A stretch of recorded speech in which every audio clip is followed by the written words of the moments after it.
Hello everybody on YouTube, this is Skyfire the Pokemon Mac, and I am bringing you a Pokemon Black and White 2 Wi-Fi battle video, with this battle being against AU Icee. Yeah, no, Icee it is. And this is also from the Pokemon Wi-Fi room. Now, if you notice, over the last two, I've only had two Wi-Fi battle videos in Black and White 2, and I'm already two Donphans. Two Donphans. Speaking of Donphin, there that comes out as I bring in my 13-mile, and he automatically switches out. I'm like, yep, I knew it. This is going to be the game of the century because the switch gave me a free shell smash, and this is one of the things I really expect when it comes down to tight weaknesses, because when they know they are in a bad situation, they switch out instead of leaving the Pokemon in and doing something. So that was pretty much a bad play. The reason why I say that is because I know a grass type's gonna come out. Even the electric type still probably wouldn't fit the +4 of anything unless it has high special defense. And the reason why I say that is because I use Ice Beam on Sceptile, and that's a +2 and super effective, so it's gone. So Samurai comes in. Oh, I got things for you warriors too.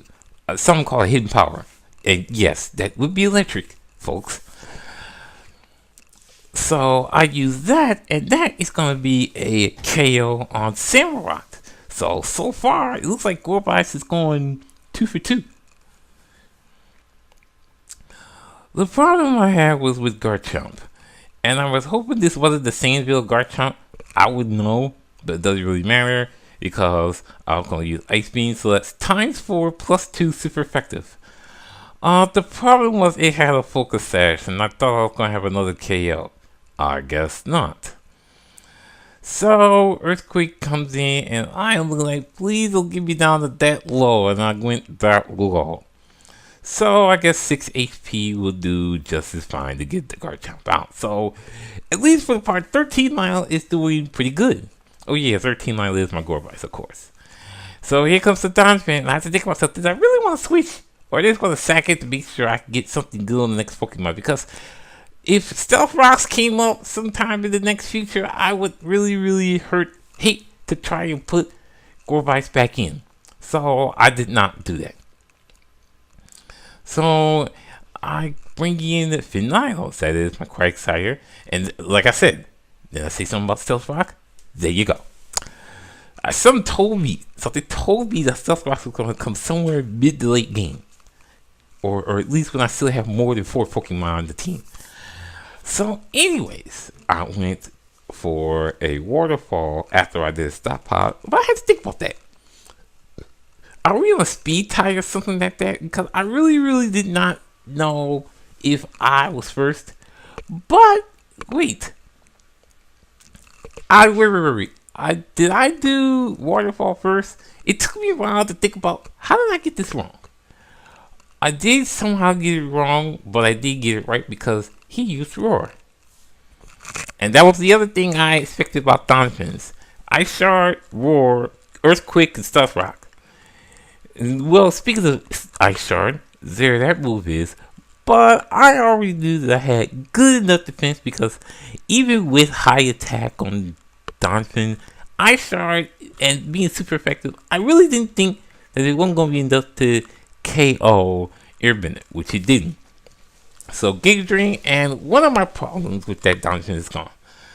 So here comes Scarface, and I want to say something about this Scarface because I actually played this guy once before and I actually lost. Only because I kept punching 77% of the time. And it started with a flame charge. I'm like, how is this happening? So, okay. So I said, let's try this again. He goes for an air slash, and guess what? I flinch. I said, ain't this something? I said, I'm restarting this again. This is the reason why I lost the first time, because I had to deal with all these air flashes. So I said, you know what? I can't really think about doing any more stockpiles because if I did, I would be pretty much up the creek and trying to defeat this Charizard.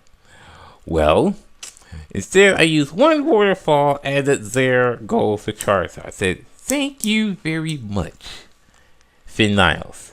Because I still didn't want to deal with that Charizard too much.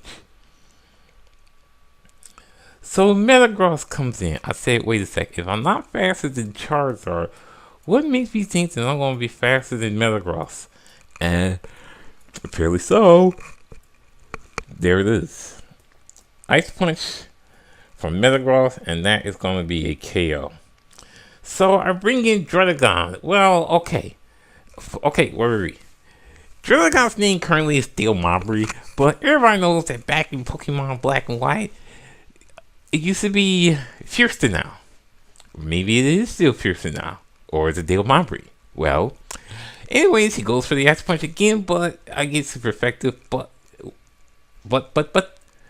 it gets hit by the Rocky Helmet. Oh, and by the Rough Skin. So it goes for a Bullet Punch. I just wanted the glare to get off because I haven't done a move on this thing yet, and it's already taken half damage. So with that in mind, Dale Mobbery's gone, and so here comes Skycatcher to do the rest. But I do have to deal with those doggone Stealth Rocks. Well, anyways, I'm going to go for a Flamethrower on that Metagross, and I believe that is a KO, and that is good game to AW Icee. I gotta tell you, that first game that I played, I was just like, why? But then it took me a minute to think. I need somebody a little better, just a little bit better, to deal with that flame charging, air slashing, flinching Charizard, which I think has a King's Rock on it. Does it? Hey, I don't know. I was just wondering if maybe it might do.